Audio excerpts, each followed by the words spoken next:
Olá, bem-vindo à segunda parte desse comentário rápido sobre a importante doutrina da oração.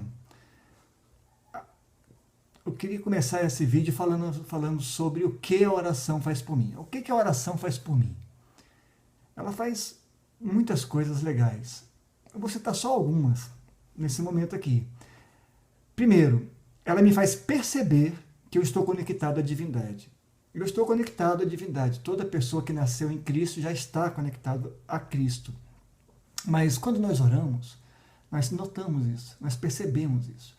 É muito comum uma experiência de oração, a pessoa chegar a Deus com problemas, começar a orar sobre problemas e de repente ele já está pedindo perdão, porque percebe como nós somos pequenos, como ele é pequeno, como eu sou pequeno.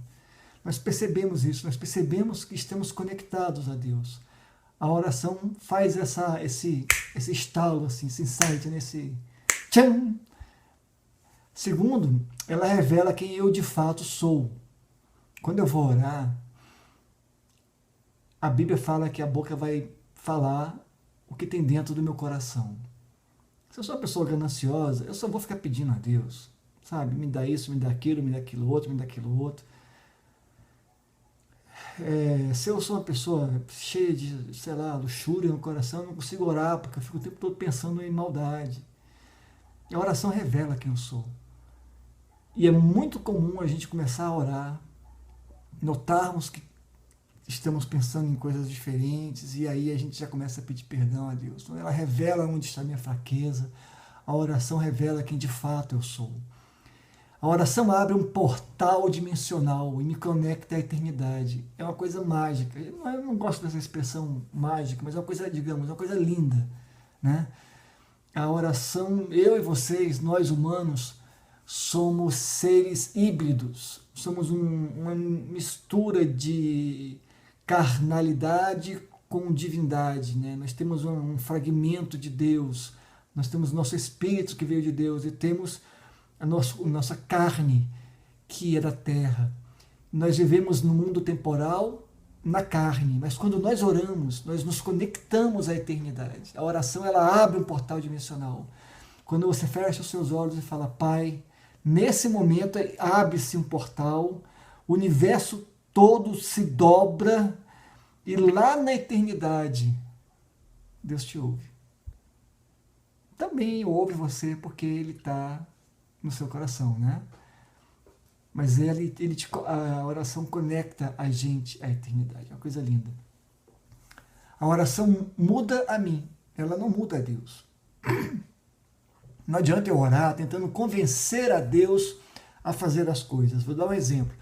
Você vai orar e fala para Deus que se você conseguir determinada coisa, você vai fazer isso assim, assim. Se você passar naquele concurso público, o seu primeiro salário vai ser para a igreja. Se isso assim, não adianta. Isso é barganha com Deus, ninguém consegue barganhar com Deus. Jesus Cristo falou assim, o Pai de vocês que é mau, dá coisa boa para vocês, muito mais o nosso Pai que é bom, vai dar coisas muito boas para vocês. Então assim, não adianta isso, né? O que acontece quando eu oro é que Deus muda o meu coração, Ele me muda, Ele me transforma.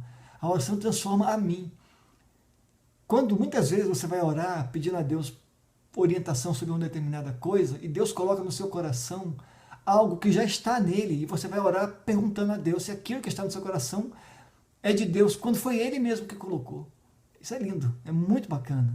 Então assim, você ora e isso transforma você. A oração muda a mim, ela não muda a Deus. Ela me conecta ao corpo de Cristo. A oração alta, né? A oração congregacional que nós chamamos, aquela oração que a gente dá as mãos, ou alguém levanta a voz e ora, muitas vezes ela não é feita propriamente para Deus. Claro que Deus ouve, mas muitas vezes ela é feita para os irmãos ouvirem, é sobre os irmãos, é para os irmãos, é pelos irmãos.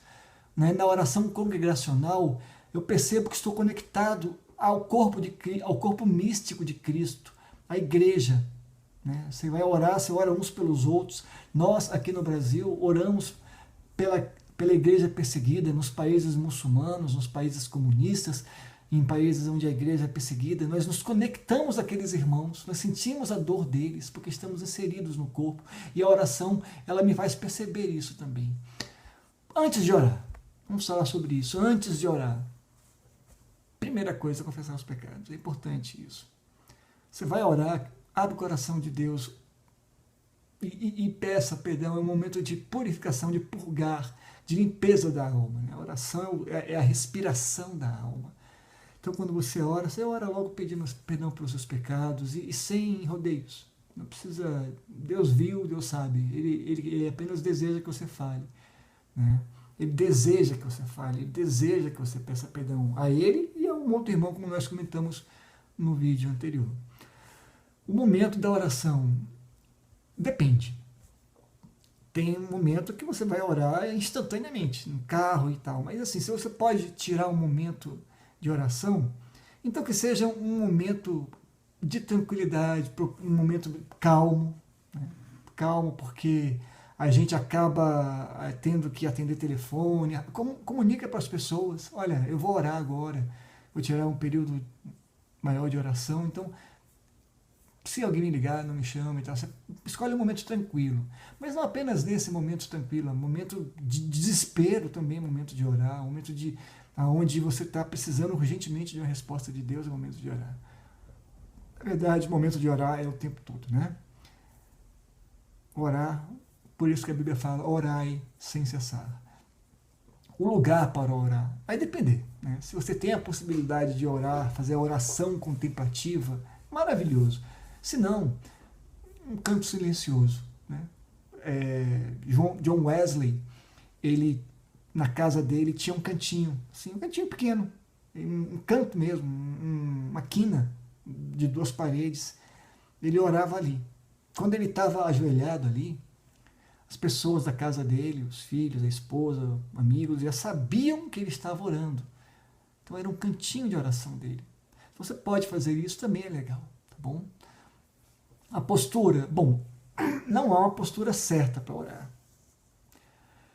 Mas pode haver posturas erradas. Por exemplo, se você vai orar e aí você vai deita para orar, é meio perigoso, porque você pode dormir, né? E aí vai fazer que nem um amigo meu, uma vez que a gente foi orar numa vigília, no monte, acabou, a gente se reuniu para falar sobre como foi a experiência e tal, ele foi e disse assim, gente, eu fui orar ali e Deus me deu um sonho. Aí eu falei para ele, cara, não é assim, né? Você foi orar e Deus te deu uma revelação. Você foi dormir e Deus te deu um sonho. Então, orar deitado tem esse risco, né? Orar ajoelhado, de fato, não era uma prática judaica. Os judeus oravam em pé, né? Eles ficavam em pé diante de Deus e oravam a Deus em pé. Os pagãos é que ajoelhavam, né, diante das divindades deles. Mas de joelhos, a oração, depois no Novo Testamento, isso ficou comum. A oração de joelhos ela é boa porque é uma oração penitente. É uma postura penitente que a minha postura corporal já mostra para mim mesmo e para Deus, e eu quero mostrar isso para Ele, que eu estou me submetendo a Ele, que Ele é o meu Senhor, Ele é o meu Dominus, né? Ele é o meu dominador. Então eu me ajoelho, isso é muito legal também, mas não necessariamente. Eu particularmente gosto muito de orar em posição de lótus, é uma posição que eu fico muito confortável, né? E aproveito e já medito junto também, mas postura, não existe uma postura certa, apenas cuidado para não dormir. E se você dormir, Deus te abençoe, que você tenha um excelente sonho e que Deus te dê uma revelação no sonho, tá bom? Primeiros passos para orar. Vamos lá. Motivação. Qual a motivação da minha oração? Eu quero uma oração porque a Esther orou porque estava em perigo de morte, né? Paulo orava quando estava... Paulo orava o tempo todo, né? Não conta. Então, assim, qual é a motivação da sua oração? Lembra disso. Se é uma oração pelo irmão que te pediu oração, ore sobre ele, mencione a ele. Houve um livro nos anos 80 chamado Quarta Dimensão, que criou um conceito absolutamente equivocado acerca de oração. Né? Um homem que que tinha uma tradição zen budista, um oriental converte-se ao cristianismo e inseriu dentro do cristianismo conceitos orientais que funcionam muito bem lá, mas que não tem muito a ver com oração. Por exemplo, ele falava que quando você vai orar, para você ser específico. Se você quer um carro, diga que cor que você quer o carro. Se você quer uma bicicleta, Deus não é idiota. Você não precisa ficar dando detalhe. Você pode mencionar, Deus, eu quero, Senhor, isso um detalhe ou outro. Tá? Não é problema isso, não. É muito bom que aconteça isso. Mas também não precisa ser que se você não falar exatamente o que você quer, Deus não vai te dar. Não é isso. Mais o quê? Disposição. Né? Vai orar com disposição. Orar sem esse negócio de ficar com preguiça de orar. Orar, então ora mesmo, com coragem. Tem que ser muito corajoso para orar. Então ajoelha, fica em pé, ou fica de cócoras, seja onde você quiser, mas ora com coragem e com disposição e com convicção também. Convicção é importante. Deus está te ouvindo. Ele está te ouvindo, Ele está te vendo. Ele ama você. Ele tá ali do teu lado. Ele está assim, filho, me diz, me fala. Deus é bom. Ele tem prazer em conversar conosco. Ele tem prazer em nos ouvir, em se relacionar conosco. A história da Bíblia é a história de Deus buscando o homem. Deus procurando se relacionar com o homem. Então, essas coisas são muito importantes. Discernimento também é muito importante na oração. Né? Será que o que eu estou pedindo, será que o que eu vou dizer para Deus é da vontade dele? Tiago fala isso, vocês pedem e não recebem, porque vocês pedem mal para vossas vaidades. Então, muito discernimento na hora de falar as coisas. Né? Muito cuidado na hora de mencionar a Deus o que você deseja, porque Ele pode lhe dar. Eu queria dizer que aquela oração do almoço é muito legal, ela é muito, mas é muito pouco. Ore mais, tá bom? Eu vou ficar por aqui, depois eu vou fazer um vídeo sobre a oração do Pai Nosso e a gente conversa um pouco mais. Mas Deus te abençoe, ore a Deus, busque o Senhor enquanto se pode achar, invoca o Senhor enquanto Ele está perto, tá bom? Eu sou o pastor Paulo Tide, grande abraço, a gente se vê pelo caminho.